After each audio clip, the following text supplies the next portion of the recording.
I'm Alara, 28 female. I live in a small but bright apartment that's usually littered with whiteboards, sticky notes, and empty coffee mugs. For the last 3 years, my life has been my work, co-founding and building an educational tech startup with my best friend. It was everything I'd ever dreamed of, a culmination of passion, sleepless nights, and a belief that I could build something that mattered. This is the story of how the two people who should have been my biggest supporters, my parents, and the brother they worshipped, tried to burn that dream to the ground, and how I built an empire from the ashes they left behind. Before this story unfolds, I'd love to connect with you. Please let me know in the comments where you're watching from and what time it is in your corner of the world. It's amazing to see how far these stories can travel. In my family, there were two sons. One was a blazing, magnificent star around which everyone orbited, and the other was a distant, flickering light that was mostly ignored. The magnificent star was my younger brother, Leo. I was the other one. From the moment he was born, Leo was the golden boy. He had our mother's charming smile and our father's sharp, easy confidence. He aced his classes without seeming to try, was the captain of every sports team, and possessed an effortless charisma that drew people to him like moths to a flame. My parents, Richard and Helen, were his chief admirers. Their world revolved around Leo's achievements, his needs, and his future. I, on the other hand, was the quiet, intense one. Where Leo was effortlessly social, I was studiously focused. While he was out charming his way through high school and college, I was in my room, teaching myself to code. My parents called it a phase. They'd pat me on the head and say, "That's nice, dear," before turning the conversation back to Leo's latest triumph on the debate team. My father, a retired corporate lawyer, saw Leo as his legacy, a sharp, ambitious mind destined for Wall Street or a prestigious law firm. My mother, who had dedicated her life to being a homemaker and socialite, saw Leo as her social masterpiece. I was an anomaly, a puzzle they didn't have the patience to solve. Their approval was a currency I quickly learned I could never afford. So I stopped trying to earn it. Instead, I poured all my energy into something they couldn't dismiss or control: my ambition. After getting my degree in computer science, I didn't follow the safe path into a cushy job at a big tech firm. I had an idea, one that had been percolating since I'd tutored kids in high school. I wanted to build an adaptive learning platform, one that used AI to create personalized lesson plans for students struggling with traditional education. I called it Innovate You. My best friend from college, Maya, was a brilliant software engineer, and she was the first person who saw the fire in my eyes and didn't try to extinguish it. She saw the potential. Together, we quit our stable but boring jobs and became co-founders. We pooled our meager savings, moved into a tiny office that was little more than a closet with a window, and got to work. For 3 years, Innovate You was our entire world. We worked 80-hour weeks, fueled by cheap pizza and the unshakable belief that we were creating something revolutionary. We coded, we designed, we researched, and we built. Slowly but surely, our creation came to life. We developed a working prototype that was getting incredible feedback from a small group of beta testers. Teachers were raving about the engagement levels, and students were showing measurable improvement. We had data, we had a product, and we had a clear vision for scalability. All we needed was the capital to take the next step. After months of networking and perfecting our pitch, we finally landed a meeting with Summit Ventures, one of the most respected VC firms in the country. They were known for backing bold ideas, and getting a meeting with them was like finding a golden ticket. This was our chance. This was the moment that could turn our dream into a reality. I made the mistake of sharing the news at our weekly family dinner. My parents' house was a monument to their conventional success, a large, immaculately clean home in the suburbs where everything was beige and predictable. I arrived buzzing with excitement, my mind racing with pitch preparations. "That's wonderful news, Alara," my mother said, placing a perfectly roasted chicken on the table. Her smile was polite but distant. "Summit Ventures, they sound very important." "They are, Mom," I said, trying to convey the magnitude of the opportunity. If this goes well, we could secure enough funding to launch nationwide within a year. My father, Richard, looked up from his newspaper, peering at me over his reading glasses. "And what's your valuation on this company?" he asked, the word company carrying an air of skepticism, as if he were talking about a child.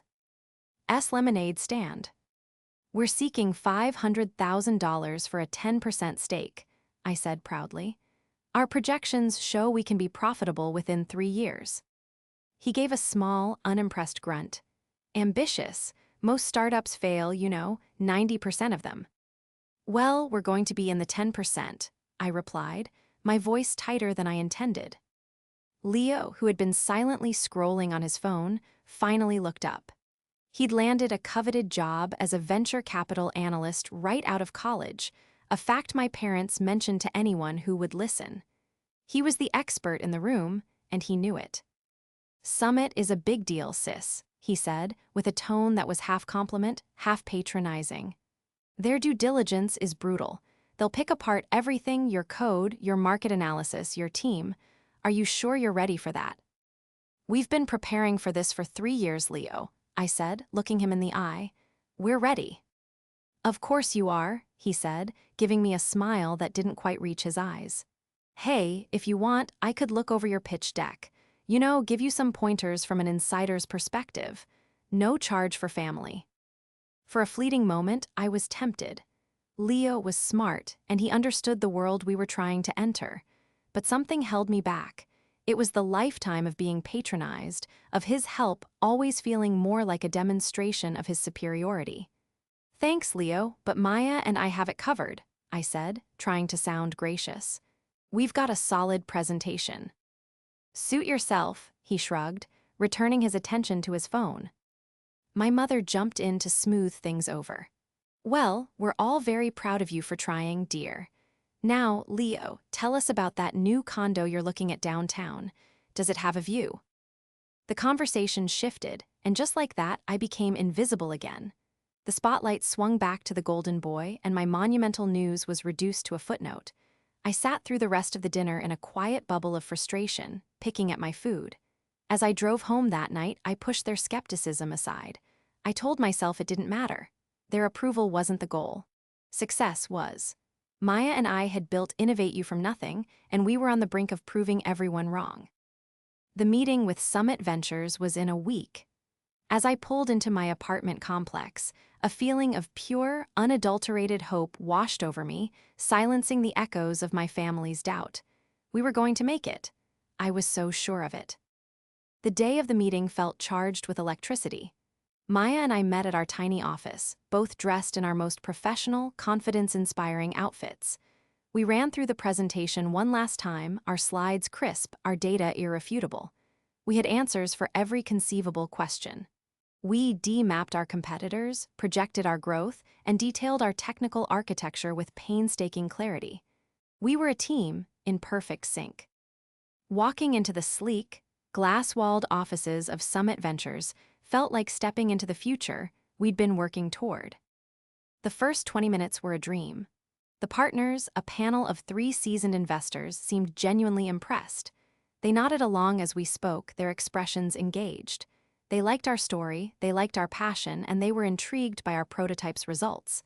I could feel the momentum building. The lead partner, a woman named Ms. Albright, had a warm but sharp demeanor, and she seemed to be on our side. The deal felt within reach, so close I could almost taste it. And then, everything changed. The shift came from the youngest partner at the table, a man named Julian Croft. He'd been quiet for most of the pitch, but now he leaned forward, a predatory glint in his eye. "This is all very impressive on the surface," he began, his tone instantly setting me on edge. "But I have some concerns about the back end. You're using a proprietary algorithm for the adaptive learning module. What safeguards do you have against data bias? A flaw in the foundational code could lead to discriminatory learning paths, which would be a catastrophic liability." I was taken aback. It was a highly specific, technical question, one that touched upon a vulnerability we'd been working to patch but hadn't discussed publicly. I gave him the technical answer, explaining our ongoing efforts to implement fairness-aware machine learning models. But the seed of doubt had been planted. Julian wasn't finished. He followed up with a barrage of laser-focused questions, each one more damaging than the last. He questioned our user acquisition cost projections, claiming they were wildly optimistic and didn't account for market saturation from larger competitors. He pointed out a potential scalability issue with our database structure that would only become a problem once we hit over 1 million users, a detail so deep in our technical documentation that he couldn't have known it without an exhaustive, and I mean exhaustive, internal review. With each question, the atmosphere in the room grew colder.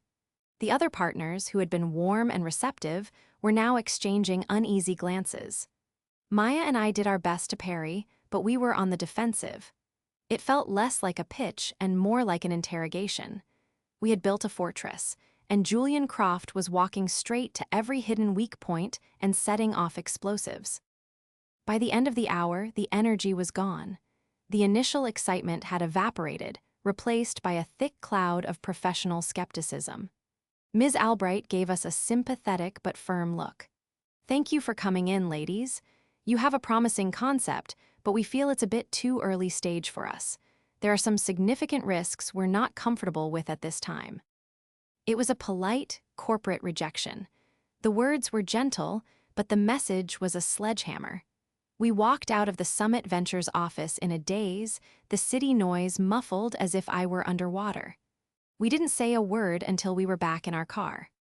"What was that?" Maya finally whispered, her voice hollow. It's like he had our entire playbook. He knew exactly where to hit us. "I don't understand," I said, my hands gripping the steering wheel. Those were vulnerabilities we hadn't even fully documented for an external audience. How could he have known? We spent the rest of the day and the next in a fog of confusion and despair, replaying the meeting over and over, trying to pinpoint where we went wrong. We had no answers. Our golden opportunity had vanished, and we were left with nothing but the wreckage of our hopes. 2 weeks later, the final nail was hammered into the coffin. It was a Sunday, which meant family dinner. I almost didn't go. The failure of the meeting had left a bitter taste in my mouth, and the thought of facing my family, "I told you so" expressions was almost unbearable. But I went, hoping to just get it over with. The atmosphere in the house was unusually festive. My mother was practically glowing, and my father had opened a bottle of expensive champagne. "We have a surprise announcement," my mother chirped as I walked in. I braced myself. My heart sank, thinking this was some kind of pity party for me, but it wasn't about me at all. It never was. Leo stood up, a broad, triumphant smile on his face. "I quit my job," he announced. The room was silent with anticipation. "I've decided it's time I stopped making money for other people and started building something for myself. I'm launching my own company." My father clapped him on the back. "That's my boy. I always knew you had it in you." "What kind of company?" I asked, a knot of dread tightening in my stomach. Leo's eyes met mine, and for the first time I saw something other than charming confidence. I saw a flicker of cold, calculated victory. "It's in the ed tech space," he said smoothly. "A streamlined, AI-driven platform to create dynamic educational content for the corporate training market. A more commercially viable B2B application of adaptive learning. I'm calling it EduSpark." The air left my lungs. It was my idea. It was Innovate You, repackaged with a few corporate buzzwords. He had taken the core concept, my concept, and twisted it just enough to call it his own. The blood drained from my face. I looked from Leo's smug expression to my parents' beaming faces. I started, my voice trembling. "That sounds a lot like my project." My mother let out a light, dismissive laugh. "Oh, Alara, don't be like that. Your idea was for schools, for children. Leo's is for serious business. It's completely different." "It's the same technology, the same fundamental concept," I insisted, my voice rising. He took my idea. My father's expression hardened. "That's enough, Alara. You don't have a monopoly on ideas. Your brother has developed a superior business model. You should be proud of him, not jealous. He saw a real market opportunity, not some charity project. Charity project. The word stung like venom. 3 years of my life, my passion, my soul, reduced to a charity project. And then came the final, crushing blow. And we're so proud and confident in him, my father continued, raising his champagne glass, that your mother and I are providing his seed funding. We're investing $250,000 to get Edu's spark off the ground. The room spun.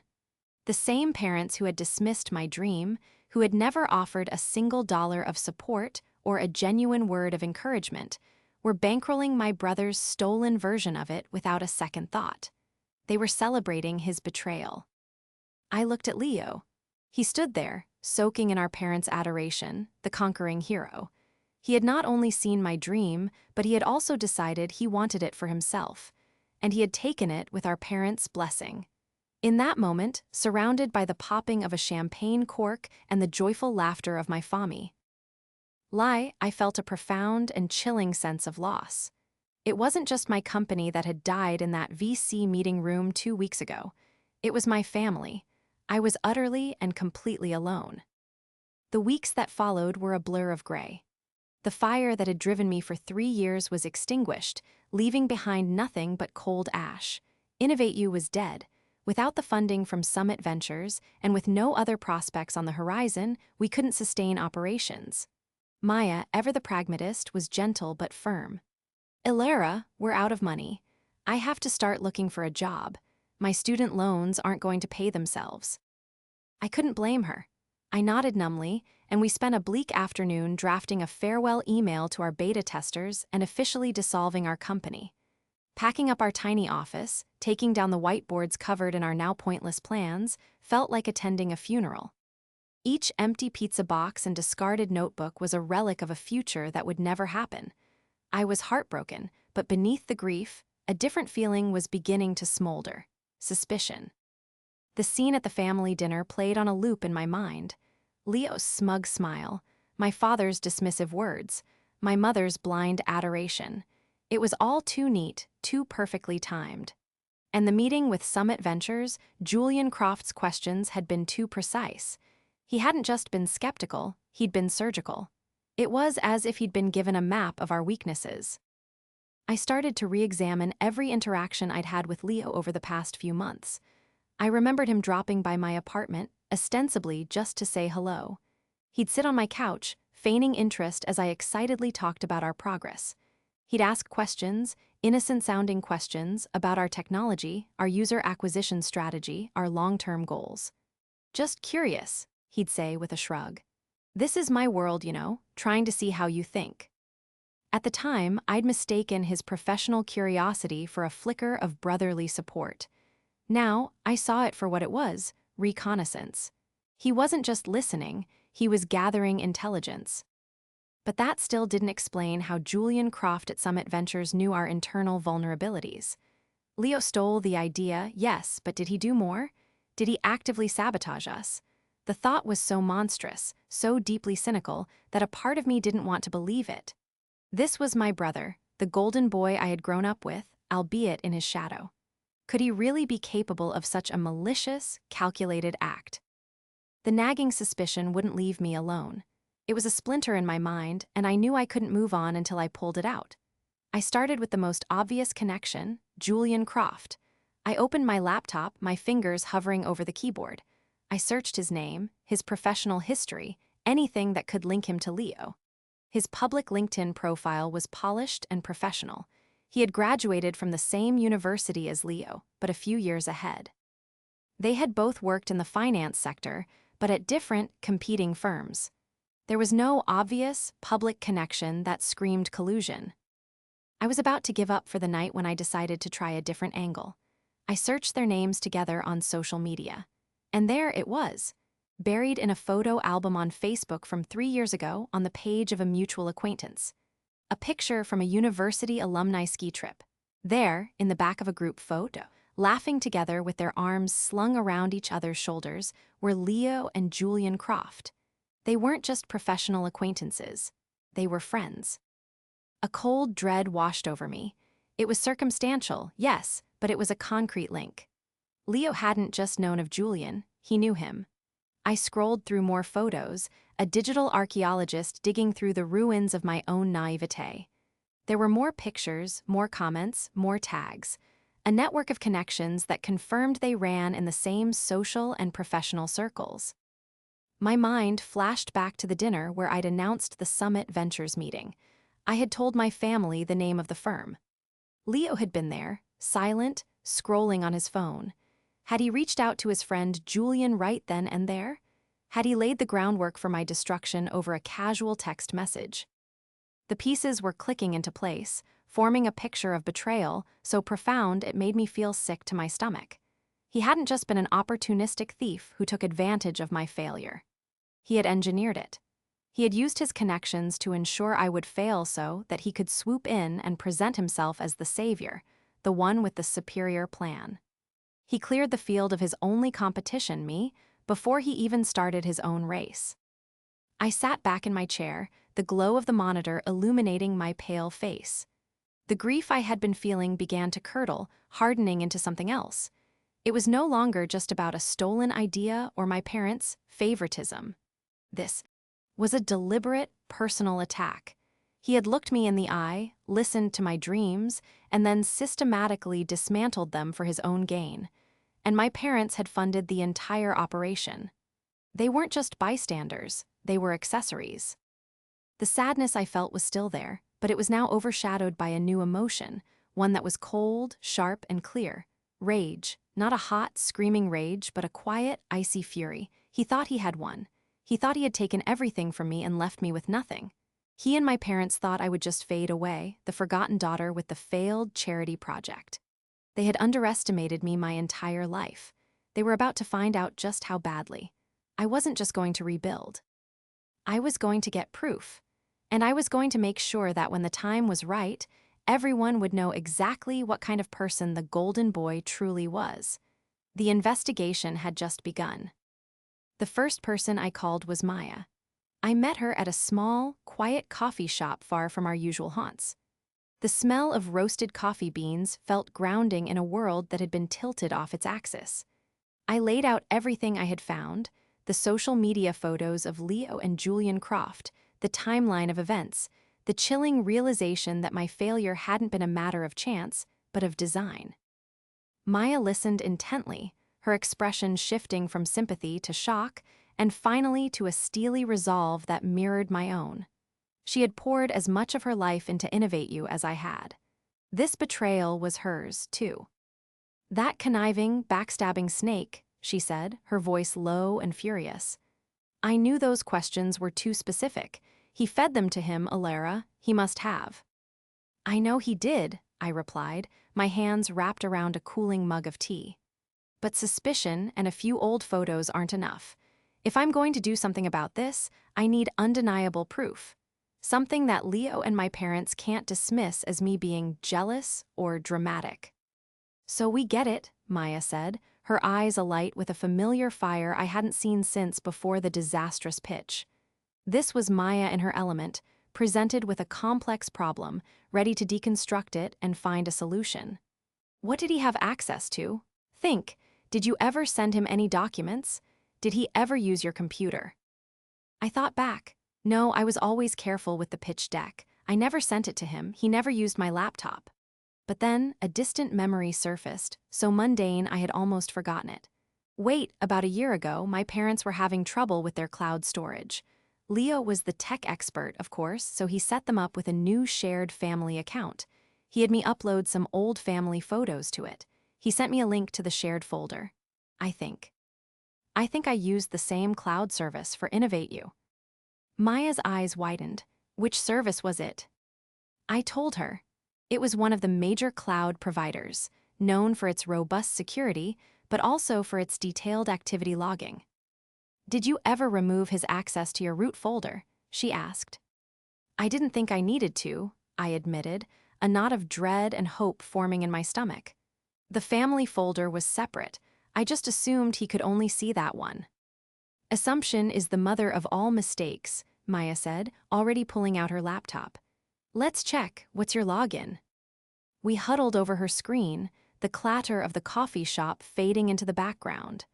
I gave her my credentials, and she navigated to the security and activity logs, her fingers flying across the keyboard. She filtered the access history, scrolling back to the week of our Summit Ventures meeting. And then we saw it.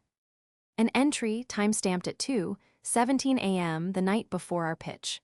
An IP address I recognized as belonging to the downtown coffee shop Leo always worked from had accessed my account. The log was brutally specific. It showed a series of downloads. First, Pitch Deck Final Summit Ventures, PDF. Then, Technical Architecture Deep Dive, DocX. And finally, Q3 Financial Projections Private, XLSX. He had downloaded everything. The whole playbook. "Oh, you have got to be kidding me," Maya breathed, pointing at the screen. "There it is, the smoking gun." I stared at the digital trail of his betrayal, and the last vestiges of doubt vanished. It was cold, hard, irrefutable proof. He had logged in, stolen our intellectual property, and passed it to his friend to use as ammunition against us. My own brother. Seeing it there in black and white changed everything. The plan was no longer just a vague notion of revenge, it was becoming a concrete strategy. But this proof, as damning as it was, could still be spun. Leo could claim I gave him access, that he was just reviewing it. We needed more. We needed to show intent. That's when I remembered someone else.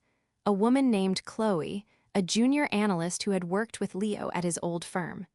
She had left the company about 6 months ago, complaining about the toxic, hip, competitive culture.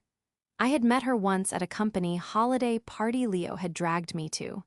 She had seemed kind, and she'd expressed a quiet frustration with the golden boys, like my brother who seemed to fail upwards. Finding her was a long shot, but I had nothing to lose.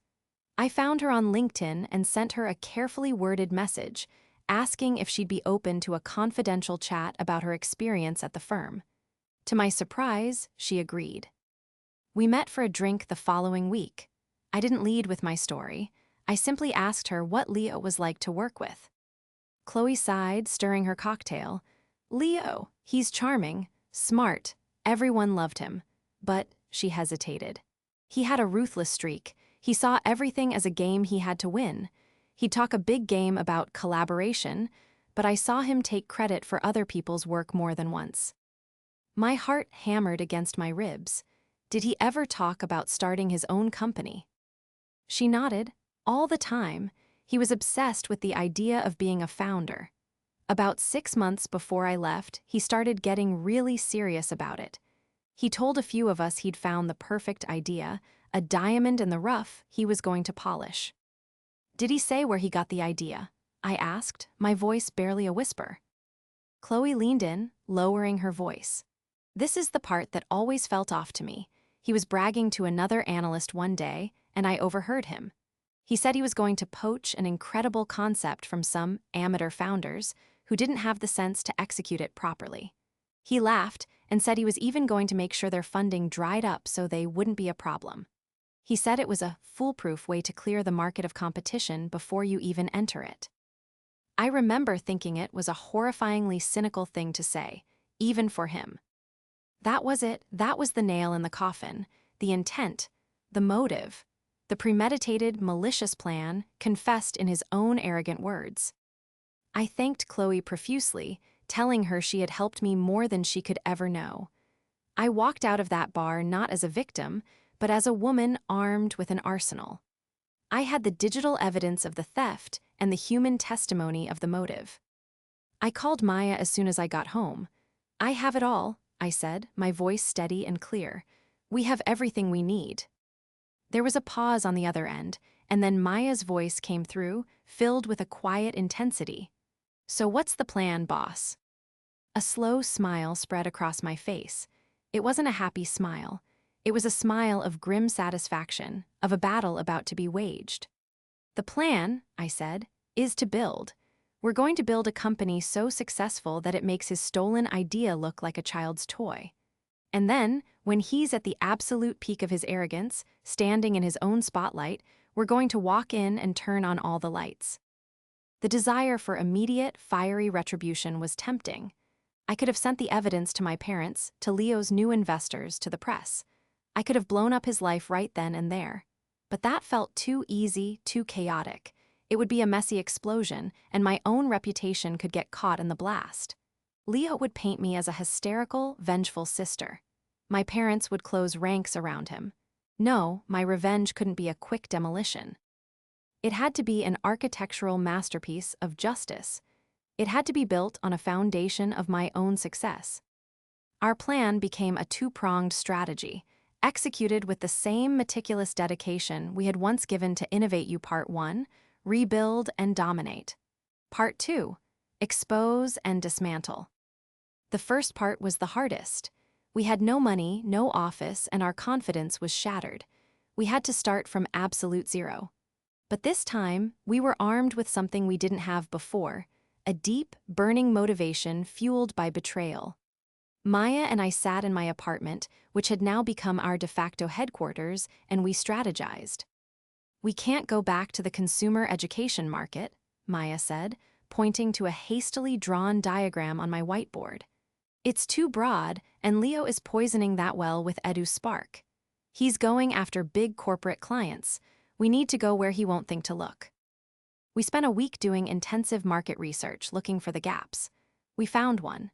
It was a niche but highly profitable and underserved sector: compliance and certification training for specialized industries like aerospace engineering, biomedical research, and sustainable energy. These fields required constant, complex retraining for their employees, and the existing software was clunky, outdated, and universally hated. It was boring, it wasn't glamorous, but it was a goldmine. This was the birth of NexusLearn. We took the powerful, adaptive core of our original AI, the very heart of Innovate You, and repurposed it. We would create a hyper-specialized, business-to-business platform that was sleek, user-friendly, and incredibly effective. It was a smarter, more focused application of our own technology. Funding it was another story. We couldn't go to VCs. We were radioactive after the Summit Ventures disaster. So, we bootstrapped. Maya and I took on freelance coding and consulting gigs, working grueling hours. I designed websites for local businesses. She debugged code for other startups. We worked our freelance jobs from 9 to 5, and then we worked on NexusLearn from 5 to 2 a.m. We lived on cheap noodles and caffeine, pouring every spare dollar and every ounce of energy into our new venture. It was an exhausting, relentless grind, but with every line of code we wrote for NexusLearn, we were building a weapon.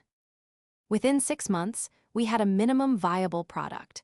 I used my consulting contacts to land our first pilot program with a mid-sized aerospace parts manufacturer. Their engineers hated their current compliance training software. After a 3-month trial of NexusLearn, their training completion rates went up by 40%, and they reported a 60% increase in user satisfaction. They immediately signed a 2-year contract. That first contract was the crack in the dam. We used that success story as a case study to approach other companies. 1 client led to 2, 2 led to 5. Within a year, NexusLearn was not only solvent, it was profitable. We were a small, lean company, but we were mighty.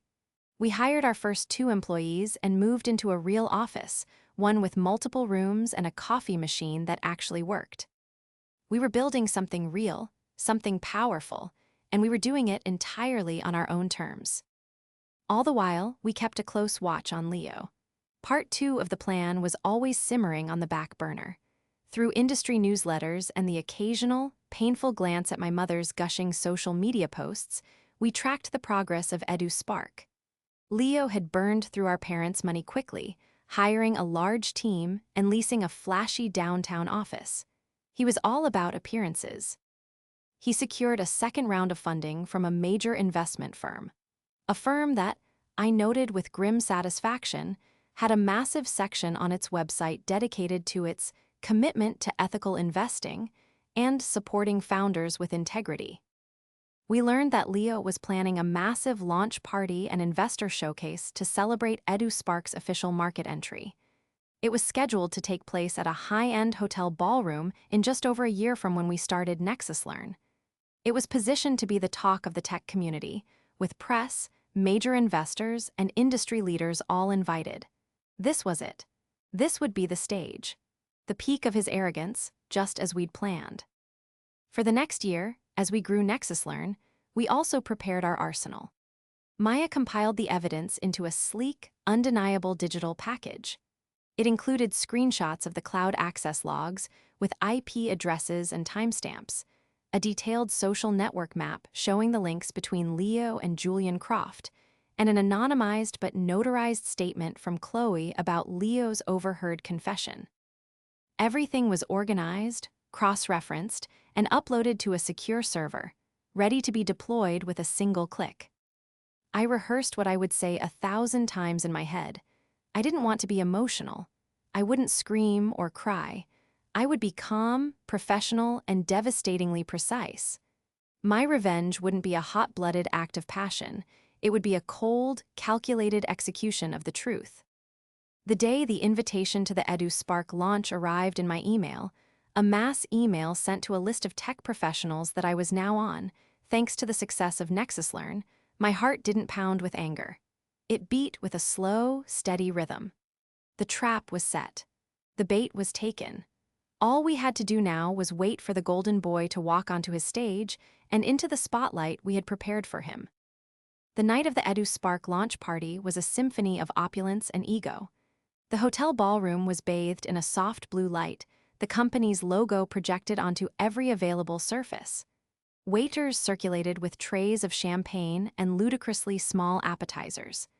The air hummed with the self-important chatter of investors, tech journalists, and industry hopefuls. It was everything Leo had ever wanted, a grand stage with him at the center of it. I walked in alone. I had debated bringing Maya, but we decided it would have more impact if I faced them by myself. I had spent the last year transforming myself, and not just professionally. The exhausted, heartbroken girl in the oversized hoodie was gone. In her place was the CEO of Nexus Learn. I wore a sharp, tailored black dress, my hair was styled, and my expression was one of calm, unshakable confidence. My success was my armor. I spotted my family almost immediately. They were holding court near the stage, my parents beaming with a pride so intense it was almost painful to watch. Helen, my mother, was dressed in a glittering gown, laughing and touching the arm of a well-known tech blogger. Richard, my father, stood beside Leo, his hand on his son's shoulder, a look of profound paternal satisfaction on his face. They looked like the perfect, successful family. Leo saw me first. His smile faltered for a fraction of a second, a flicker of surprise and perhaps annoyance in his eyes. He recovered quickly, whispering something to our parents. Their heads turned. My mother's smile vanished, replaced by a look of cold disapproval. My father just stared, his expression unreadable but stern. They saw my presence not as an olive branch, but as an intrusion on their perfect night. I didn't approach them. I simply got a glass of water from a passing waiter and found a strategic position near the side of the room, a spot with a clear view of the stage and a nearby microphone stand set up for the Q&A session. I was a ghost at their feast, a silent observer waiting for my moment. After about an hour of schmoozing, the lights dimmed and a hush fell over the crowd. Leo strode onto the stage to a round of enthusiastic applause. He looked every bit the part of the visionary founder, charismatic, confident, and polished. He launched into his speech, a masterpiece of corporate jargon and stolen vision. He talked about synergy, disruption, and revolutionizing the B2B learning space. He spoke of his journey, the late nights and hard work that led to the creation of EduSpark. He never once mentioned Innovate You. He never once mentioned me. He painted a picture of himself as a solitary genius who had conceived of this brilliant idea all on his own. My parents watched him with tears in their eyes. The irony was so thick I could have choked on it. He finished his speech with a flourish, gesturing to a massive screen behind him showing the sleek interface of his app. EduSpark isn't just a company, he declared. It's the future of corporate education. Thank you. The room erupted in applause. Leo basked in it, his arms outstretched. After a moment, he raised a hand. "I'd be happy to take a few questions from our guests and members of the press." Hands shot up around the room. He pointed to a journalist in the front row, then an investor to his left. The questions were softballs, designed to make him look even better. And then I made my move. I walked calmly to the Q&A microphone. When the previous person finished, I stepped up. Leo's eyes found me. His smile tightened. He had no choice but to call on me. "Yes," he said, his voice a little too loud. "A question from my sister, Alara." A murmur went through the crowd. I looked directly at him, my voice clear and steady, amplified by the microphone. "Thank you, Leo. The platform looks very slick. I'm Alara Vance, CEO of NexusLearn." I let my title hang in the air for a moment. I saw a flicker of confusion on my parents' faces. They didn't know the name of my new company. "Congratulations on the launch," I continued, my tone even and professional. "The concept of an AI-driven, adaptive learning platform is incredibly powerful. In fact, it's so powerful that it bears a striking resemblance to a project I founded 3 years ago called Innovate You." The room went quiet. Leo's face paled. "I think there's some confusion," he started, forcing a laugh. "My sister's project was a noble effort, but it was in a completely different market." "The market was different," I cut him off, my voice remaining level. "But the core technology, the architecture, the fundamental idea, it's identical. I was always told that great minds think alike, but I never realized that meant one mind had to log into the other's private cloud server at 2:17 a.m. the night before a major investor pitch to download their entire business plan." A collective gasp went through the ballroom. My father took a step forward, his face turning a dark shade of red. My mother looked horrified, her hand flying to her mouth. Leo was speechless. He opened his mouth, but no sound came out. I continued, my words precise and cold.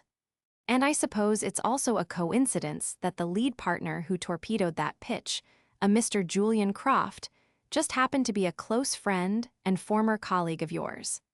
A friend you fed my company's confidential vulnerabilities to, so you could clear the field before you even launched your stolen idea." I held up my phone. As CEO of NexusLearn, a company that is already profitable in the B2B training space, I believe in transparency and ethics. Which is why my team has just sent a secure link to every investor and journalist in this room. It contains the cloud access logs with IP addresses and timestamps, a detailed record of your communications with Mr. Croft, and a notarized statement from a former colleague of yours who overheard you bragging about your plan to sabotage my company. On cue, phones began to buzz and light up across the room. I saw the lead investor from the ethical firm pull out his phone, his face growing darker. With every second, he stared at the screen. I looked back at my brother, the golden boy, now standing alone on his stage, the spotlight feeling less like a celebration and more like an interrogation lamp. His charming facade had crumbled, revealing the ugly, hollow core beneath. "So, my question for you, Leo," I finished, my voice echoing in the dead silent room, "is this. How does a founder with such a clear commitment to integrity explain committing corporate espionage against his own sister?" I set the microphone back in its stand and turned around. I didn't wait for an answer. I didn't need one. I had already won. I walked calmly out of the ballroom, past the stunned faces and the horrified whispers, leaving the beautiful, perfect world my brother had built for himself to collapse into ruins behind me. The fallout was immediate and catastrophic. I didn't stay to watch it, but I didn't need to. The digital explosion rippled through the tech world with breathtaking speed. By the time I got home, the first tech blog had already published an article with a sensational headline: "Ethical investment darling Edu Spark implodes on launch night amidst allegations of sabotage and corporate espionage." The story was everywhere within 24 hours. The evidence was too specific, too damning to be denied. The screenshots of the cloud logs went viral on Twitter. Julian Croft was suspended from Summit Ventures pending an internal investigation and resigned a week later. Leo's primary investors, the firm that prided itself on ethics, publicly withdrew their funding the very next day, issuing a scathing press release about being profoundly misled. EduSpark was dead on arrival, a case study in hubris and deceit before it ever signed a single client. My phone, which had been silent from my family for over a year, began to light up. First came the angry, sputtering texts from my father, accusing me of humiliating the family and being a vindictive, cruel daughter. Then came the tearful, pleading voicemails from my mother, begging me to fix this and think of your brother. They didn't apologize. They didn't acknowledge the truth. They just demanded I put the monster they had created back in its cage. I listened to one voicemail from my mother where she sobbed, "How could you do this to him, Alara? He's your brother. He always looked up to you." The delusion was so profound it was almost breathtaking. I didn't reply. I just blocked their numbers. Both of them. It was a simple, quiet act, but it felt like severing a gangrenous limb. The pain was sharp, but it was followed by an immediate, cleansing wave of relief. My loyalty was to the truth and to myself. Theirs was to an idea of a son that never really existed. I was finally, truly free from the gravitational pull of their dysfunction. Leo, I heard through the grapevine, became a pariah. His name was mud in the venture capital world. He couldn't find a partner or an investor who would touch him. He had to sell his fancy downtown condo and move back in with our parents, a disgraced golden boy whose shine had been permanently tarnished. The last I heard, he was doing some low-level marketing consulting, his grand ambitions reduced to dust. It wasn't the fiery end I might have once imagined, but something far more fitting, a slow, quiet fade into mediocrity. For NexusLearn, the effect was the opposite. The story, ironically, became the greatest marketing campaign we could have ever hoped for. We were deluged with attention. Our website traffic skyrocketed, but people weren't just coming for the gossip, they were staying for the product.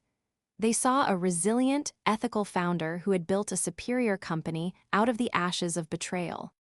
Potential clients, impressed by our grit and integrity, reached out in droves.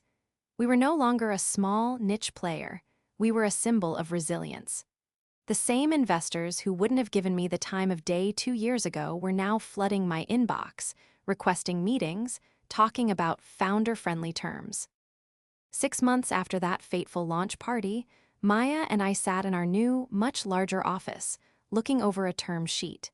It was from a well-respected, female-led VC firm that specialized in B2B tech. The offer was for $10 million at a valuation that made my head spin. It was 20 times what I had asked for from Summit Ventures for InnovateU. "We don't even need it," Maya said with a grin, gesturing to our positive revenue charts. "We're profitable." "I know," I said, smiling back at her. "But with this, we can scale faster. We can hire the best people. We can conquer the entire market." I thought for a moment. "And we get to keep majority control." We signed the deal. NexusLearn grew exponentially. We became the undisputed leader in our field, known for our cutting-edge technology and our unwavering commitment to our clients and employees. My life became everything I had dreamed of, but it looked nothing like I had imagined. My family was gone, a painful void that I learned to live with. But in their place, a new family had grown, one built on mutual respect, trust, and shared ambition. My team at NexusLearn, with Maya as my steadfast co-founder and friend, was the truest family I had ever known. Sometimes, when I'm working late in my office, looking out over the city lights, I think about that night in the ballroom. The revenge wasn't just about exposing Leo's lies. The ultimate revenge wasn't his failure, it was my success. I didn't just get even. I got ahead. I had built an empire not in spite of my family's betrayal, but because of it. They had meant to bury me, but they didn't realize I was a seed. And from the darkness they had thrown me into, I had finally, against all odds, grown.